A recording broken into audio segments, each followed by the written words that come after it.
გამარჯობა. დღეს მოვამზადებთ ხაჭოს პასკას. სანამ უშუალოდ მომზადებაზე გადავალთ, დავამუშავოთ თხილეული.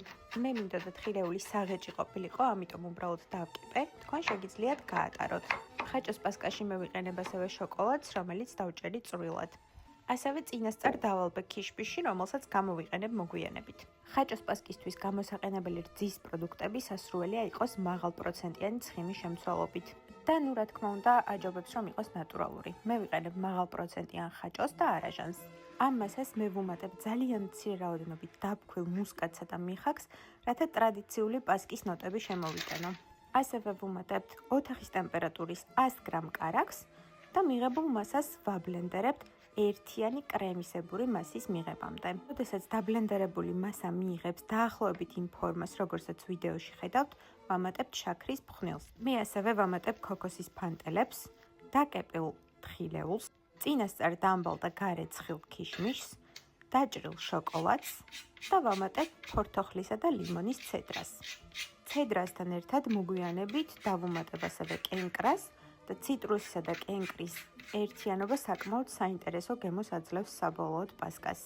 მას შემდეგ, რაც ყველა გამოყენებულ ინგრედიენტს ძალიან კარგად გადავურებთ ერთმანეთში, მასა მზად არის ფორმაში მოსათავსებლად. პასკისთვის განკუთვნილი მასა შეგიძლიათ მოათავსოთ ნებისმიერ ფორმაში, რომელსაც აქვს ნახრეტები.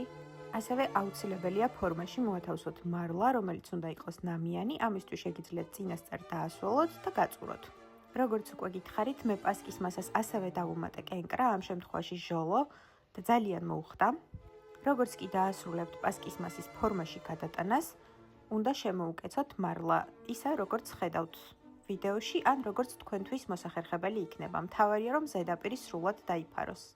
როგორც კი დავაფიქსირებთ მარლას, პასკის მასას ზემოდან უნდა დავადოთ სიმძიმე, რაც დაეხმარება მასაში არსებული ზედმეტი სითხის დაწრებაში. მე ფორმას დავადე წინასწარ მომზადებული მუყა და პატარა ზომის ჰანტელები. თქვენ შეგიძლიათ გამოიყენოთ ნებისმიერი სახის სიმძიმე. თუ სახლში გაქვთ გრილი ადგილი, გირჩევთ რომ პასკა ცოტა ხნით გარეთ დატოვოთ, რადგან მაცივარში დაწრეტის პროცესი ნელდება, შემდეგ კი მოათავსეთ მაცივარში მინიმუმ 12 საათით.